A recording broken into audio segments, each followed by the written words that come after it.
पेशे से music producer हूँ, डायरेक्टर हूँ, साथ ही साथ फ़ैशन शोज़ भी ऑर्गेनाइज़ करता हूँ और स्टोरी टेलिंग से ताल्लुक़ रखता हूँ, वही करता हूँ ज़्यादातर। तो जैसा कि अभी अलीशा ने एक कुछ पढ़ा था जिसमें कि मैंने बिंदी लगाना छोड़ दिया है, मुस्कुराना छोड़ दिया है, कुछ ऐसा था। तो उसी पर है कि ये एक जोड़ा होता है, प्रेमी जोड़ा होता है, जिसमें से जो मेल होता है वो काम करने के लिए बाहर गया होता है और जब वो वापस आता है तब तक उसकी जो बेगम होती है उसकी डेथ हो जाती है और उसकी कब्र के सामने वो खड़ा होता है। तो ये वो जो उसकी कब्र है उसमें से आवाज़ आ रही है कि कितने दिन में आए हो साथी, शायद आप लोगों ने सुनी हो। कितने दिन में आए हो साथी मेरे सोए भाग जगाने, तुमसे अलग इस एक बरस क्या क्या बीती मुझ पर ना जाने। देखो देखो कितना थक से गए हो, कितनी थकन आंखों में खुली है, आओ तुम्हारे वास्ते साथी अब भी मेरी आगोश खुली है। आओ मैं तुमसे रूठ सी जाऊं, आओ मैं तुमसे रूठ सी जाऊं, आओ मुझे तुम हंस के मना लो, मुझ में सचमुच जान नहीं है, आओ मुझे बाहों में उठा लो। तुमको मेरा गम है साथी, तुमको मेरा गम है साथी, कैसे अब इस गम को भुलाऊं, अपना खोया जीवन बोलो आज कहाँ से ढूंढ के लाऊं। ये न समझना मेरे साजन, ये न समझना मेरे साजन, दे न सकी मैं तुम्हें सहारा, ये न समझना मेरे दिल को आज तुम्हारा दुख है गंवारा। ये न समझना मैंने तुमसे जान के नाता तोड़ दिया है, ये न समझना मैंने तुमसे दिल का रिश्ता तोड़ लिया है। आज भी साजन मैं हूँ तुम्हारी, आज भी तुम हो मेरे अपने, आज भी इन आँखों में बसे हैं प्यार के अनमिट गहरे सपने। दिल की धड़कन डूब भी जाए, दिल की सदाएं रुक ना सकेंगी, ऐसे पागल प्यार को साथी दुनिया खिलकर नाम करेगी। अगर मैं पढ़ने लगूँ तो ऐसे मैं 10-15 मिनट तक इसी को पढ़ता जाऊँगा। तो अभी मैं इसको वाइंड अप कर रहा हूँ, कुछ और सुनाता हूँ। मैं स्टोरी सुनाता हूँ, एक कोविड टाइम पे लिखी थी। एक मतलब मैं काउंसलर भी हूँ, काउंसलिंग वगैरह करता हूँ। तो मेरे पास एक स्टूडेंट आया था, 12th क्लास का था। तो उसी ने अपना एक मुझे किस्सा बताया, तो उसी को थोड़ा सा मैंने मॉडिफाई करके इसको लिख दिया था। बारिश की रात को, बारिश की रात को अपनी स्क्रिप्ट लिखते लिखते एक नींद का झोंका बेहिसाब आया। अकेला नहीं आया था वो, अपने साथ एक बहुत ही खूबसूरत सा ख्वाब लाया। अगस्त का वो महीना, बारिश का मौसम था, ठंडी ठंडी हवाएं चल रही थी, माहौल एकदम मौसम था। मेरे दोस्तों ने मुझको अपनी कोचिंग ज़बरदस्ती ज्वाइन करवाई थी। ये सब मैं खुद कर रहा था या फिर मेरी किस्मत यहाँ मुझे लेकर आई थी।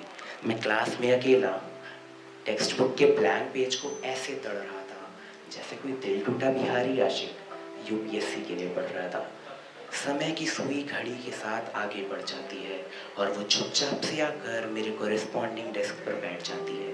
उसके चेहरे की इनोसेंस देख मेरे दिमाग का स्क्रू थोड़ा सा हिल गया।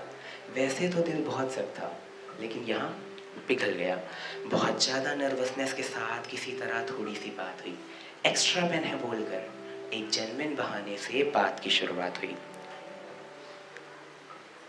दिल में तो ओपेरा का म्यूजिक चल रहा था और धड़कनें राग गुनगुनाती थी। हाल हमारा कुछ ऐसा था, उससे बात की हुई 10-12 सेकंड की छवि हर समय आंखों के सामने आती थी। मैं भी कितना डरपोक था, पसंद तो उसे करता था, सोचता भी था कि सब बता दूं, मगर बताने से डरता था। मैथ्स और केमिस्ट्री की क्लास के बीच में थोड़ी बहुत गुफ्तगू हो जाती थी, लेकिन साथ में एक दिक्कत थी, वो बिना किसी की तरफ देखे अपने रास्ते आती और अपने रास्ते जाती थी।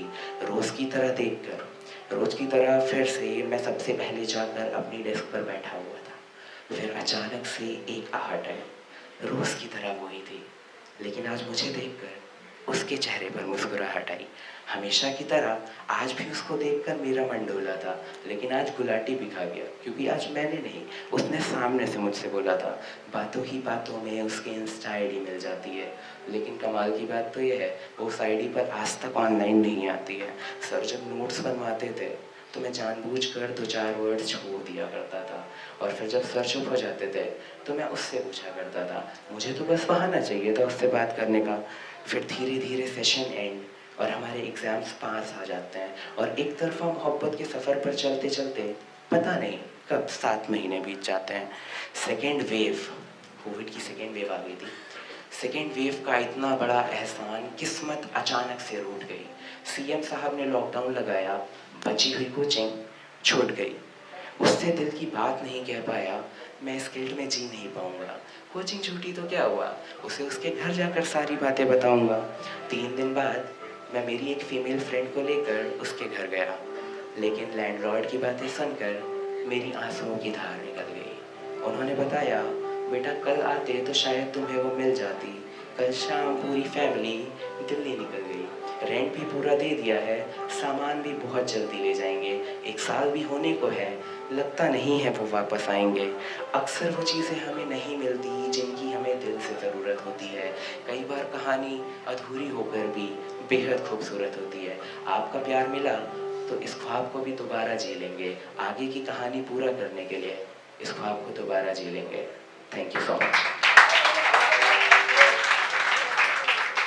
सो बस इतना ही था। बाकी अलीशा जी को मेरी तरफ से बहुत बहुत कॉन्ग्रेचुलेशंस। इतनी प्यारी महफिल है, मुझे सारे फ्रेश फेसेस दिख रहे हैं। मतलब कभी मैंने बहुत कम 2-3 लोग ऐसे दिखे हैं जो मुझे यहाँ पर और किसी भी मेरे खुद के ओपन माइक में दिखे हैं, बाकी सब लोग नए हैं।